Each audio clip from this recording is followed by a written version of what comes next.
Hey everyone, it's been a long while since I posted a video. Just been caught up with work and other stuff, so figured I'd come back and show some Derringers here. The one on the far right's from American Derringer Company. It's actually the subject of a shorter video I already have on the site, but I just figured, I've got two other Derringers, so I might as well throw another small little pistol up. It's in the same genre of pistols, if you will, just small, super concealable. You may recognize on the far left, that's the Bond Arms Derringer. This model here is the Cowboy model. You can see there at the top, Cowboy. It's actually made in Granbury, Texas, which is just down the road from me, pretty much. This is in 45 Colt and 2.5 inch 410. And here you'll see Bond Arms, Granbury, Texas. I've always wanted one of these. They are really high quality. If you check out some of the other reviews, that's one of the big things is the quality factor on these. And you can definitely tell, when you pick it up, it's a heavy gun. It's not, I think this one's like 22 ounces. It's a big chunk of steel, basically. When you pick it up, it's just really heavy. This is not a put it in your pocket. As you can see, it fits in the palm of my hand, but it's still pretty big. You put this in your pocket, you're definitely going to have a pattern showing. They make a lot of, or at least distributors have a lot of creative holsters for these. And I know a lot of people use them successfully, especially on long car trips. That's kind of why I bought it. I've got my concealed carry guns that I have other videos on, but something to put in the glove box or in the center console of your car. A 2.5 inch 410. If a carjacker comes by or something, you can grab it pretty easily and defend yourself.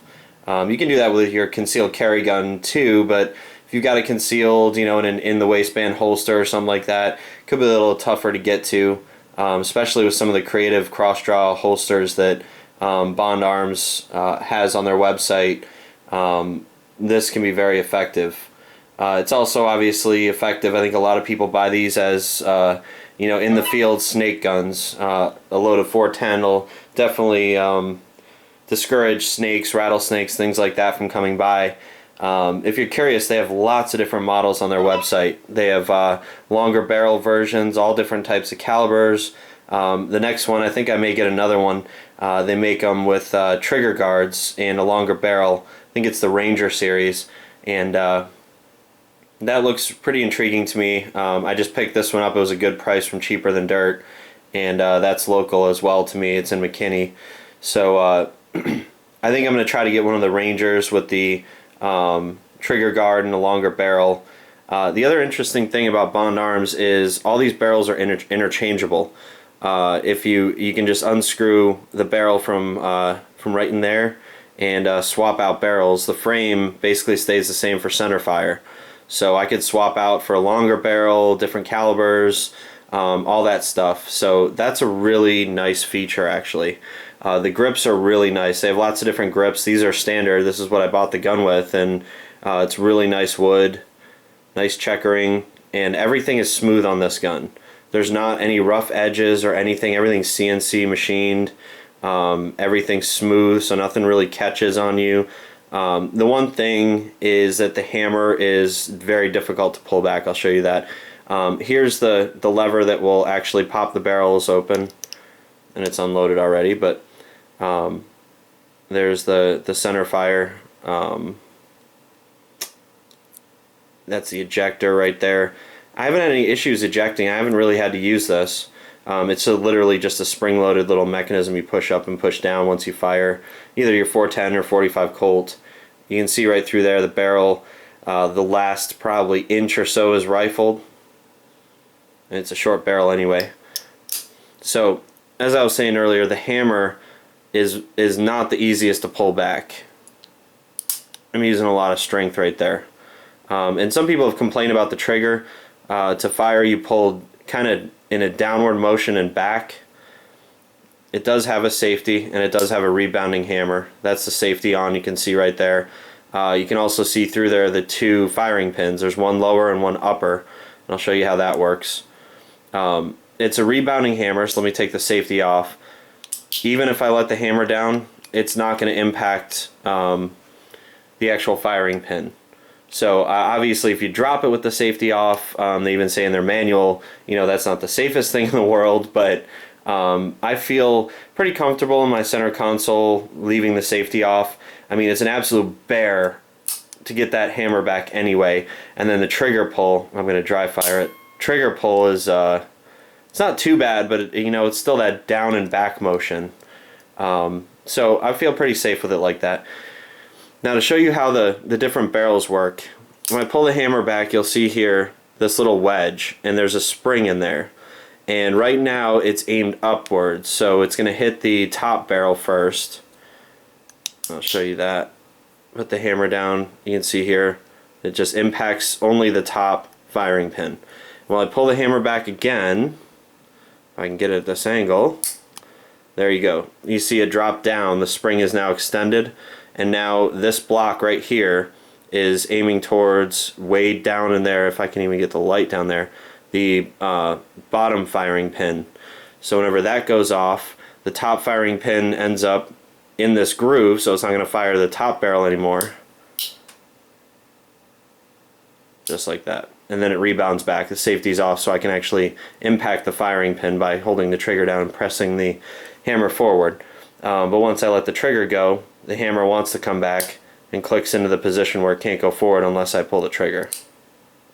So it's pretty safe. I fired it at the range last weekend.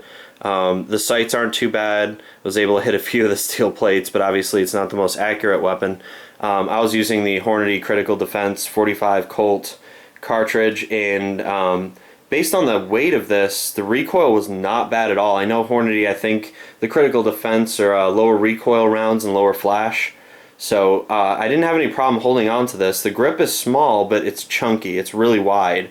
So you just get a really good hold, you aim and squeeze the trigger as best you can.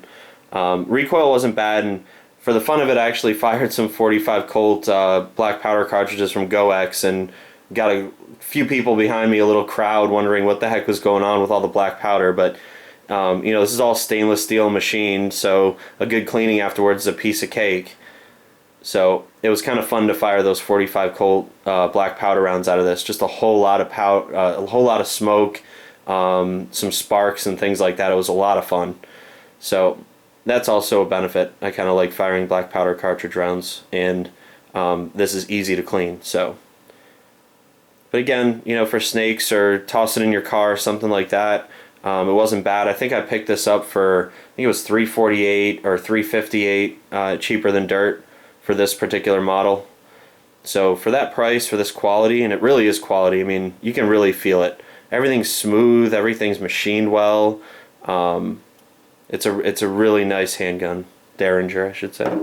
Either one. This one here is North American Arms. I've had this for a long time. This is just 22 caliber, 22 long rifle. Just kind of, I like North American Arms. They're also well made. The grips are nice wood, and everything's smooth. This is a little bit harder to make safe. It's unloaded. Put it on one click, which is the safety, one part of the safety, I should say. Take the cylinder out, load it up, 5 rounds of 22. Obviously, I don't think 22 personally is the best self-defense round, but if you don't have anything else, it's better than nothing. Gotta look off camera to get this back in. So the real way to make these safe, there's full cock, and you can see here it's rim fire, obviously, so whenever you have the hammer down on a round, you don't want to leave it like that. You drop this with the hammer on a round and you're going to have trouble. So the best thing to do is to get it back a little bit and lay it right in the groove between the two cylinders right there. See, between each of the cylinders here, there's a little groove, and the hammer fits right into that. So now it's between two chambers. I should say chambers instead of cylinders. It's between two chambers, and it's basically locked in position. Cylinder won't rotate. That's the best way to keep these safe.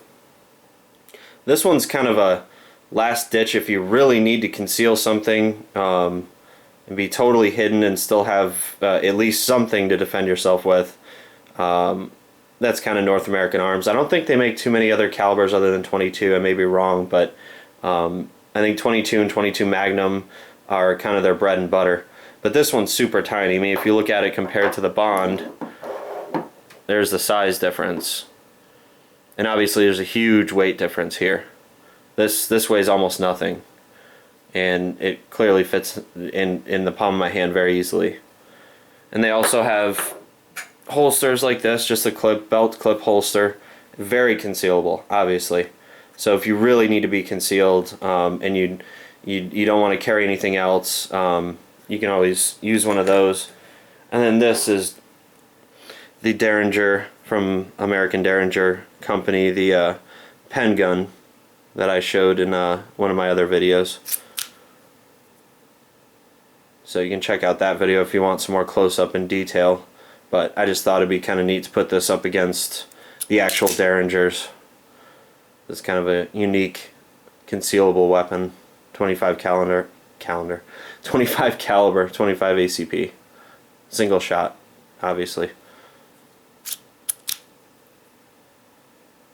So, just wanted to do a quick video to bring me back to YouTube after being away for a little while, and hopefully you liked it. And if you have any questions about these, just let me know. And I may do some more shooting videos. I got a GoPro HD Hero 2, so I'm looking forward to figuring out some creative ways to film shooting since I go every weekend, and I'm sure it'd be neat to see that 45 Colt black powder cartridge out of the Bond arms again. That was a lot of fun. I would buy another one just to do that with. So let me know if you have any questions. Thanks for watching.